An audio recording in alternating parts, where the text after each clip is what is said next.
Hey guys, back. 3PO has been pretty busy the last few weeks. Went to Megacon the Saturday and Sunday. I think the event goes from Thursday through Sunday. 3PO was there Saturday and Sunday. Saturday, basically suited up and went and stood in front of the Jabba's Palace wall, which is part of the RT Builders setup area, and they shared it with the Rebel Legion. And I'm a member of both groups, but I was pretty much being helped mostly by the R2 builders for Megacon, because they just were, they pampered me basically. Took really good care of 3PO, made sure nothing happened to him. It was a good experience. So Saturday, stood in front of the Jabba's Palace door and took lots of photos with tons of people. And Sunday, suited up again and kind of did a little tour of the convention center. Went over and visited Roxy the Rancor, which is the full-scale Rancor statue that was built by a place in Jacksonville, Florida. It's awesome. It's huge. Really neat thing to take a photo with. So I did some photos with some people there, and then we walked around out through the lobby, and took pictures of lots of people.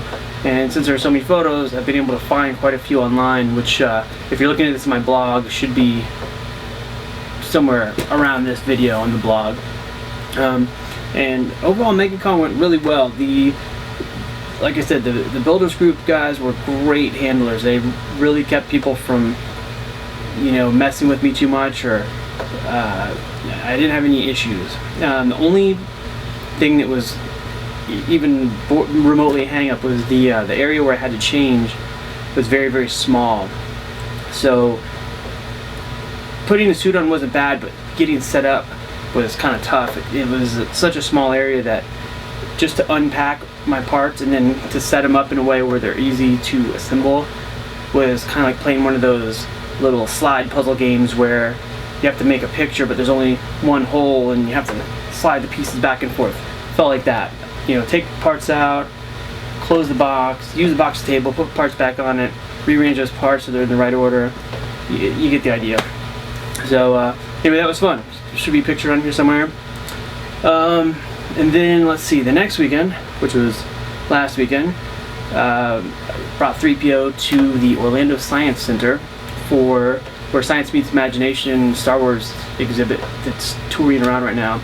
And Ashley Eckstein was there, who is the voice of Ahsoka Tano from Clone Wars. And so 3PO got photos with her. But as good as Megacon went, I had a ton of problems at the museum, and my people who were supposed to be my handlers didn't show up. The kid got sick and didn't have a helper, so someone else helped me suit up. He was pretty good, but maybe slightly reluctant to help out, so things weren't quite as smooth as they normally do. So they normally go. My back panel here got cracked here, so I gotta do a repair. I don't know if you can see this. Basically there's magnets, so it just pops on really easily. It's very light, easy to do, but it looks like try to force it or something. I could feel the force when I'm trying to put it on. Like, I can't get this on. And then it finally got on there. Now I get home, it's all like messed up. So there's that. A lot of little kids abused me, pulled my fingers. One of my hands had 2 of the hand pistons broken off, and I have plenty of replacements, so it's not a big deal. And I've had quite a few people ask me why I don't do brass parts, and part of the reason is they're expensive. Another part is I would probably lose them regardless whether they're brass or not. And even if they're screwed down pretty good, I could imagine something would happen. They'd get snapped off or break the fiberglass. And another thing is I'd much rather have a part that breaks, comes completely off, than have some sharp metal piece that can stab a little kid. And before wearing the suit, I wanted to have all brass parts, but after putting it on, I want to swap everything out to resin parts, because it's very easy for little kids to come up, they run up and hug you suddenly, or they end up in your blind spot. Like, the field of vision is this much. And if a kid comes down here, you know, in this general area next to my hips or any of this, my hands will hit them. I can't see, and I've bonked kids on the head and hit them by accident, or walked into them not knowing they were down there. So having some kind of sharp metal extremities on my hands started to seem like a bad idea. I'd rather have it, if it hits a kid's skin, have them just snap off and not worry. So anyway, back to the science center.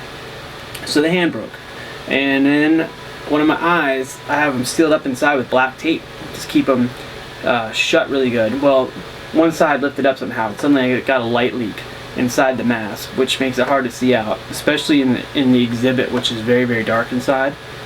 So had a light leak inside, and then partway through the screen that covers my mouth, I have it doubled up piece of kind of like patio screen, and one piece has vertical and horizontal, and the other piece is tilted 45 degrees, so the little strands, I guess, cross, and they really, you know, keep out like camera flashes so you can't see my mouth. Well, the rear screen started to lift off, so when I would talk, it would touch my lips, and I couldn't tell it was just the rear one. I thought the whole thing was coming undone, so that was making me a nervous wreck. And then I was sweating so much that my microphone started to fill with sweat, and my speaker started to cut out. And so when I finally actually got to meet Ashley Eckstein, my speaker was out, so I didn't have my cool 3PO voice going on. And it's just like one thing after another. My bungee cords in one of my legs was popping somehow. Every time I'd walk, it'd go pop, pop, pop, pop, and then my knees started to squeak. So it was just a mess, basically. And it generally was fine. People that came up didn't know I was having all these issues, but I knew. So anyway, that was interesting. But let's see what else. Oh, I redid part of my shoulders because the shoulder ring and the shoulder bell used to hook on with one piece of Velcro, which came out and then connected to the top of the bell, and it held everything together. And when it was put on right, never had any problems with it, worked fine. But I was always nervous because if it did come loose, the whole shoulder ring would come off, looked real crazy. Well, to alleviate some of that problem, I figured out I could put a second loop of Velcro through the hole that looped under and held the ring in place, and then used the original loop to hold the shoulder bell on. So Science Museum was my first time testing that out, and it worked as I thought. The shoulder ring held on great, but for some reason the piece of Velcro that held the actual shoulder bell would come loose very easily. So my handler was getting frustrated because the shoulders kept loosening up, which had never happened any of the other times I've worn the suit. I've worn it for many, many hours at a time and never had that issue. So I kept getting into suggestions. Oh, you should use snaps, you should do this, you should do that, which I would. I don't have a problem. I think those are all great suggestions, but I've never had the problem before, so it was a new thing for me, and it was another thing on the list. Let's see what else. I wrote some things down here.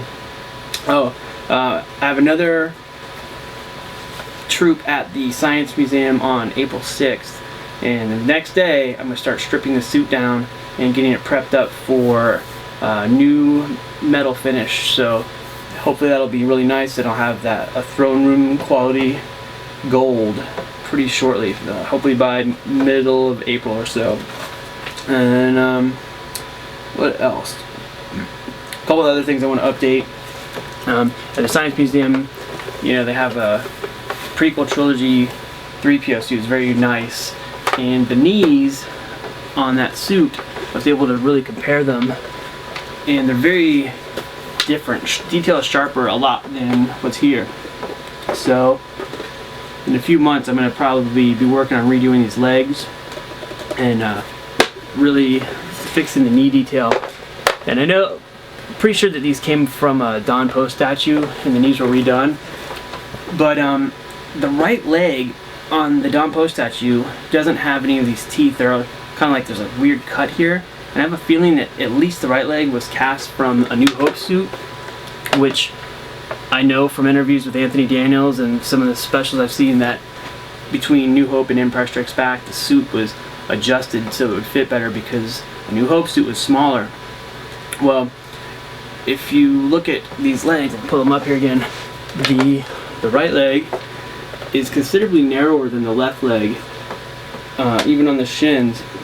And looking at the Science Center exhibit, that 3PO's legs are just about the same width all the way through. And there's some, you know, little asymmetries here and there, but the width of the knees is almost identical. Both knees are wider than the knees on this suit. So I'm going to be doing a lot of reworking to this, and hopefully in a few months I'll be able to have a new set of legs ready to go that's more accurate, sharper detail.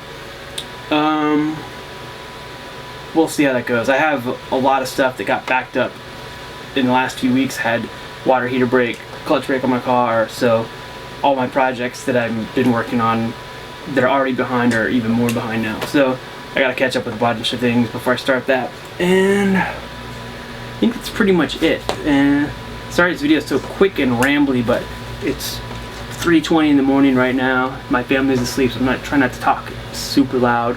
And anyway, check out if there's photos from any of the events. They'll be in this blog post somewhere. If you're looking at this on YouTube, link to the blog will be in the description below. Thanks for watching, and have a great night. Bye.